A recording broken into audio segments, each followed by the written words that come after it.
يا رب عنا. اللهم من أراد بنا خيرا فوفقه لكل خير وأعنا على إكرامه، ومن أراد بنا شرا فاشغله بنفسه واصرفه عنا وعوضنا عنه يا رب من يجبر بخاطرنا. يا صباح الفل، صباح الجمال، اللهم صل وسلم وبارك على سيدنا محمد وعلى اله وصحبه وسلم. النهارده الفيديو بعمل كيكه بالصوص الكراميل. تمام. فاول حاجه كده حطيت 4 بيضات في البوله، وحطيت معلقه فانيليا وسنه خل، وحطيت كوبايه الا ربع سكر، وقلبتهم شويه، وبعد كده حطيت عليهم ربع كوبايه لبن وربع كوبايه ميه وربع كوبايه زيت. هضربهم كويس قوي. تمام. وبعد كده ابتدي بقى ايه، احط الدقيق اللي انا هعمل بيه الكيكه. دول كوبايه ونص دقيق، عليهم باكو بيكنج باودر ومعلقه نشا. هقلبهم كويس مع بعض، وانزل بيهم على العجين. مش على العجين، لا، على السائل اللي انا عملته ده اللي هو بالبيض وكده. واقلبهم مع بعض كويس قوي، وادهن بقى الصينيه وادخلهم في الفرن. انا هدهن الصينيه بقطعه زبده. تمام.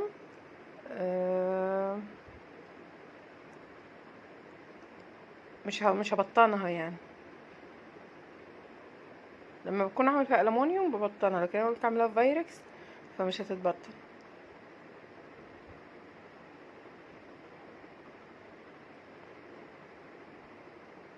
ده كده الخيط هدخله الفرن. بعد كده ابتدي اعمل الكراميل. فاجيب طاسه احطها على البوتاجاز، احط فيها كوبايه سكر، واسيبها بقى على نار هاديه جدا جدا جدا فوق ما تتخيلوا، عشان لحد الكراميل ما يسيح. تمام. وبقى اول ما يبقى لونه ذهبي كده احط له هو لونه افتح من كده شويه. اول ما يعني الكاميرا مش جايباه بالظبط، احط له الزبده، معلقه زبده، دي معلقه زبده، احطها اقلبها معايا لحد ما احس انها دابت كلها. بعد كده انزل بكوبايه ميه. طبعا اول ما هنزل الميه ما تحطهاش مره واحده، حطيها على مراحل، شويه شويه كده، علشان خاطر هيبتدي يغلي زي ما بيغلي كده. فالاحسن لا، احطها شويه شويه عشان السكر يهدى، لان السكر الميه دي مغليه، بس السكر حرارته اعلى من الميه المغليه، يعني بيبقى سخن جدا.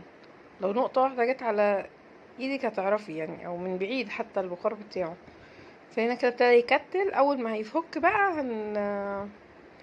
هنبتدي نحط له بقى النشا والميه، معلقه نشا وشويه ميه.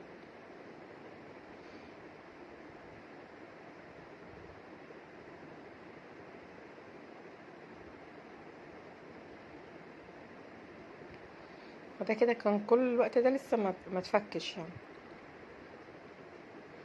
وانا بقى عملت الكيكه دي وما دقتهاش، فما اعرفش، هم قالوا لي شكروا لي فيها قوي، بس انا ما اكلتش منها بصراحه. هنا دي النشا، انا دوبت معلقه ونص نشا في شويه ميه.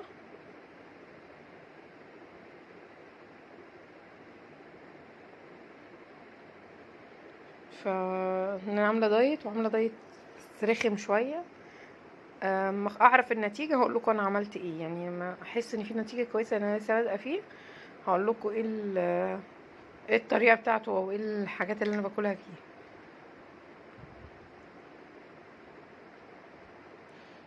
ده شكل بقى الصوص تقل خالص اهو. ابتدي بقى ان انا هحطه على الكيكه. بس قبل ما احطه على الكيكه لا، اعمل حاجه تانية. هجيب كوبايتين لبن، ماشي، واحط عليهم معلقتين كريم شانتيه. الحاجات دي هتتساب تبرد خالص، الكيكه تبرد خالص والكراميل يبرد خالص. بعد كده ابتدي اجهز الحاجات التانية. هدوب بقى كوبايتين لبن، معاهم معلقتين كريم شانتيه، اقلبهم كويس، معاهم معلقه سكر، وابتدي اسقي بيهم الكيكه عشان يبقى طعمها حلو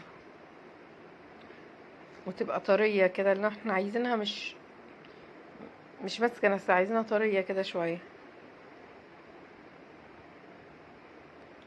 انا بقى مشكلتي لما باجي اطلع اول قطعه من الصينيه بحس ان القطعه اللي جنبيها بتتهربد، ما بتبقاش حلوه. عايزه اعرف طريقه اطلع بيها الكيكه من غير ما ابوظ الشريحه التانية، يعني مش عارفه في ايه. ده الكريمه اللي انا استخدمتها اللي هي دريم. هو احنا كنا داخلين المطبخ على اساس سينابون، طلعنا من المطبخ بكيكه، معرفش ليه يعني. كان ناقص حاجه، كان ناقص، ما عنديش سكر بودره، فما لقيتش جنبي في المحلات اللي جنبي، فعشان كده ما عملتش. بس قريب هعمل سينابون، يعني ممكن يومين كده وهعمله.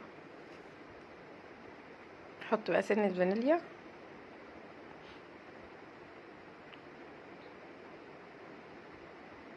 ومعلقة السكر. عندي المعلقة دي صغيرة زي معلقة الشاي كده، اللي هي معلقة الكوكتيل، تمام، فما بتبقاش قد المعلقة الكبيرة، فحطيت منها معلقتين. خرم بقى الكيكة بالخلة كويس عشان تشرب الخليط ده.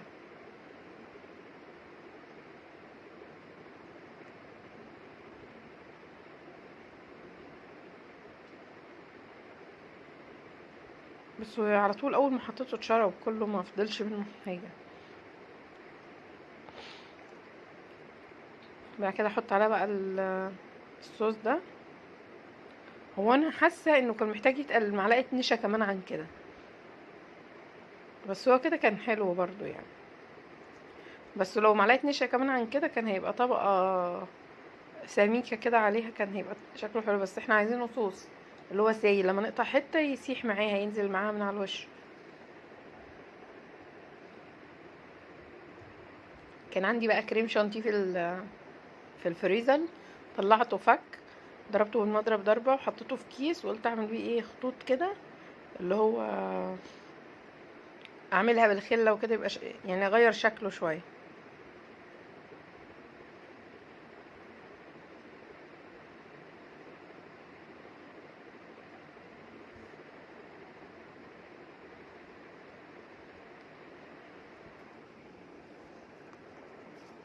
هو احلى حاجه ان هم قالوا لي طعمها حلو وسهله. هو الكراميل بس اللي خد وقت، يعني الكيكه ما خدتش وقت زي الكراميل. الكراميل خد مني وقت شويه حلو يعني. فممكن الواحد يعمله ويجهزه ويركنه على جنب، يعني ينفعه وقت ما احب اعمل الكيكه دي يبقى جاهز. لان انا ما اقدرش اقف كتير فزهقت بصراحه يعني، عشان ظهري وكده، فده اللي تعبني. لكن غير كده لا عادي. اهم حاجه النار تبقى واطيه جدا. دي بقى بعد محاولة او اتنين فاشلين كده ان انا اطلع حتة سليمة، عرفت ان انا اطلع دول. اول حتة ما كانش مظبوطة خالص، بس هي عامة شكلها تحفة. السماء الارتفاع بتاعها حلو، الطراوة بتاعتها جميلة. يعني انا قطعتها، المفروض ان انا اقطع حتة واكلها.